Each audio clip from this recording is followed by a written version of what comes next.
Hey mates, what's up? How are you all doing? Well, and welcome back. In this video I'm going to show you how to make the shop bot we already installed in the last video to survive reboot. It means that if you restart your server or you stop your bot, the shop bot will always be booted automatically and you don't need to log into the server and run it manually. It will save a lot of time and effort. I will go over the configuration very briefly and very fast because I need to install the environment again, but skip forward if you already see it in the last video. I'm not going to elaborate too much, just going very briefly. So let's begin.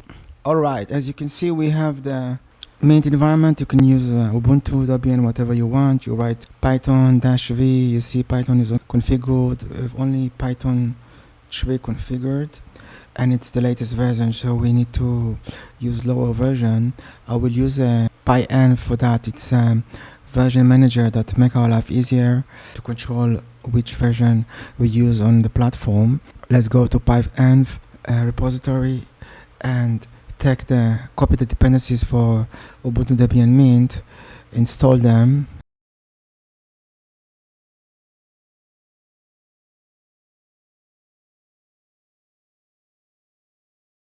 and after you install them, just run the curl bash script command.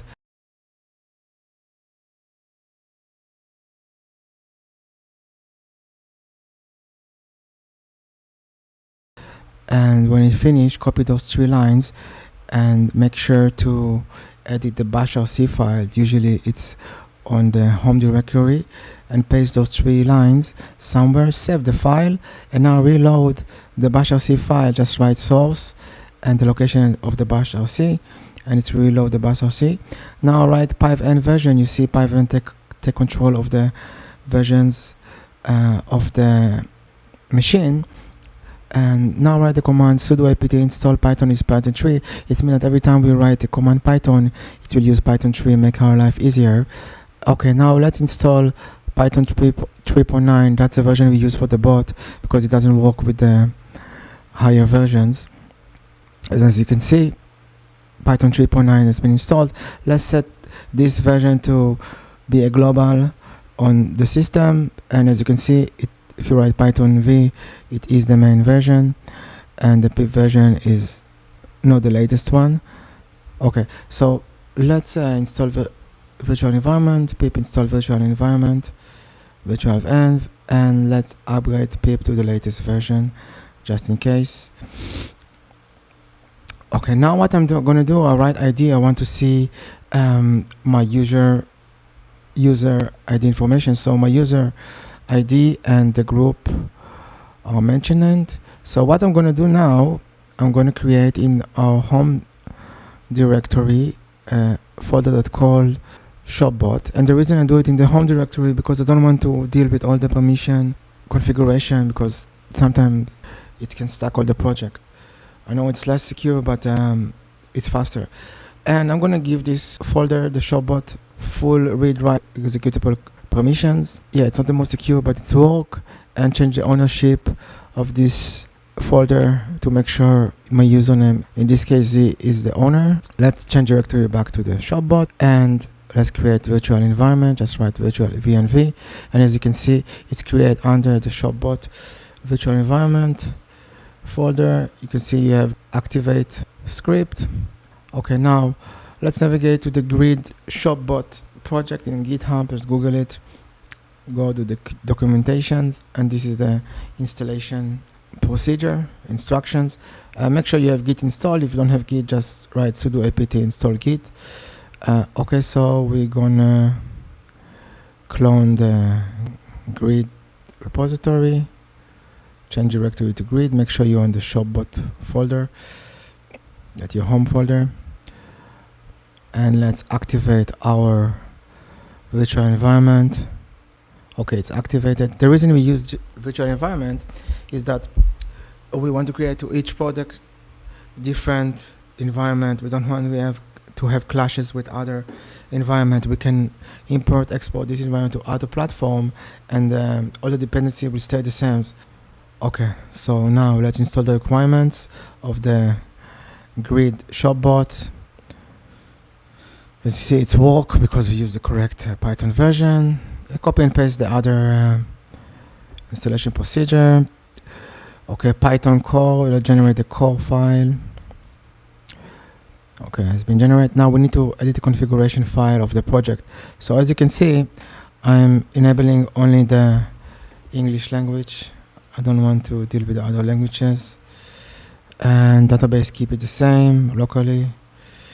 Okay, now we need to create a Telegram token. Go to bot fodder. Make sure you're on the correct bot fodder. Don't by mistake generate bot token in a scam bot, because then you can steal all your configuration. So this is the official bot fodder. Write new bot, give it a name. Okay, copy the token. Do not share this token with no one, because then you will lose access to your bot and you can get scammed or spam other users. Okay, currency, we're going to use US dollar, but you can change to which one you want. Change your currency symbol. Okay, keep it on cash. Credit card token, we don't use credit card in this scenario, so keep it empty. Now save. Let's start the bot. And as you can see, we click on the address we got from the bot fodder, and the bot is working. You can add project, add product, set it up, etc., etc. User mode, manager mode.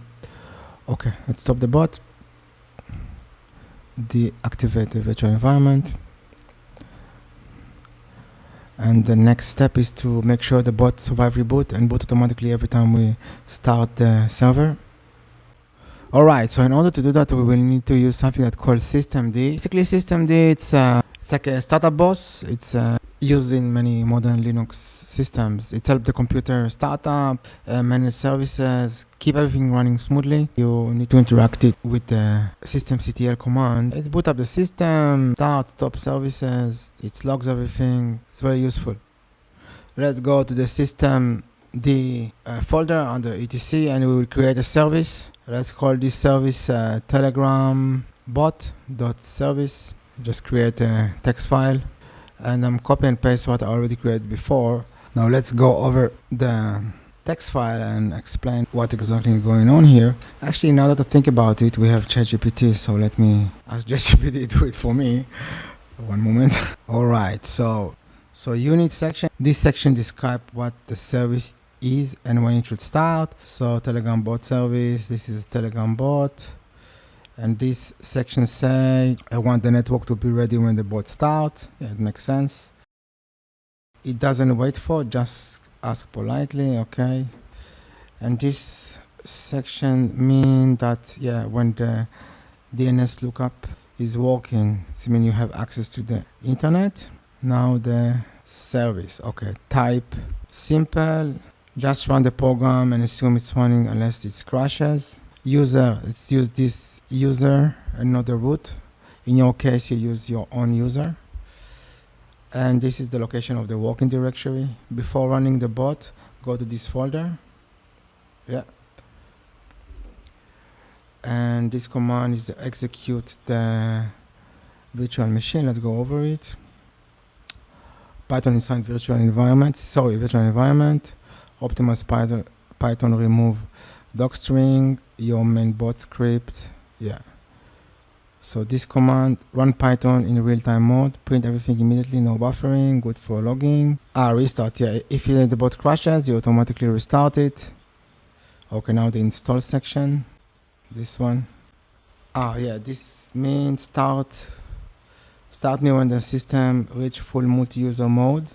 It's mean normal login state. That's the typical mode for most of the services. For summaries, when the computer is fully booted, online start Telegram bot service as user Z from this folder, and restart it when it crashes. Okay, thank you ChatGPT, you saved me some time. Alright, after we create this service, save the file, and we need to run the command sudo ctl enable telegram bot service.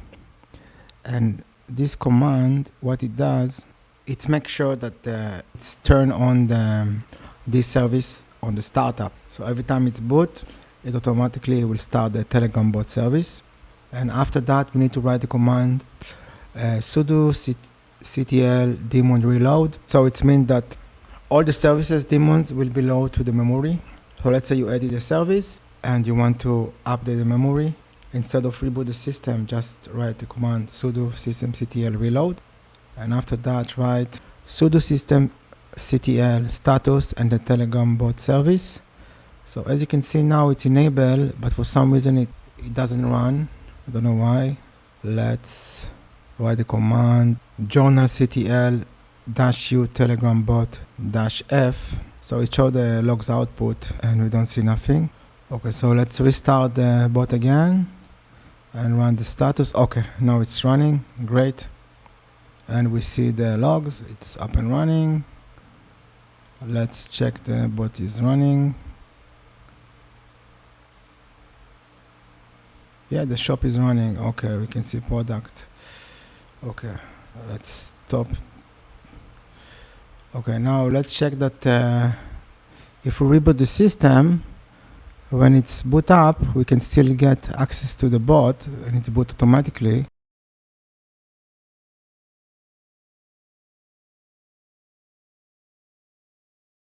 Yeah, it's boot automatically. And you can see the logs, it's working. It's up and running. Okay, you can add product, you can play with that. See, it's work, everything is great. Fantastic. I made a list of all the commands I run.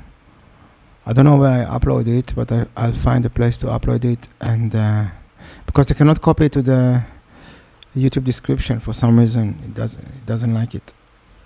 So I will keep you updated, and if you have questions, just write in the comments and I will do the best to answer you as soon as possible.